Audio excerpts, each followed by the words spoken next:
In this video, I will guide you how you can connect Okx and MetaMask. So first of all, log into your Okx account, and then what you need to do is to simply click on Web3 wallet on the top left corner of your screen. Then this will automatically gonna show you an option of connect your wallet. So simply click on it. After clicking on connect your wallet, click on other wallets. There are many wallets, but we just need to click on MetaMask. Then this will gonna load up a new page where we just need to add the Chrome extension of MetaMask official. So simply click on add to Chrome on the top right corner.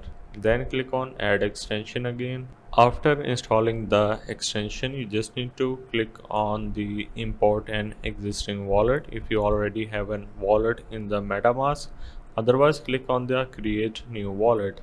Then click on I agree, and then you're just gonna need to enter a strong password. Now click on MetaMask again in the OKX connect your wallet section, and this is gonna load up on the top right corner. And as you can see, we just need to connect with MetaMask by clicking on the next, but before that make sure to select your account.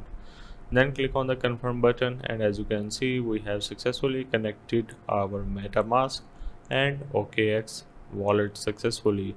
So hope this helped. This is how you can connect your wallet with MetaMask and OKX.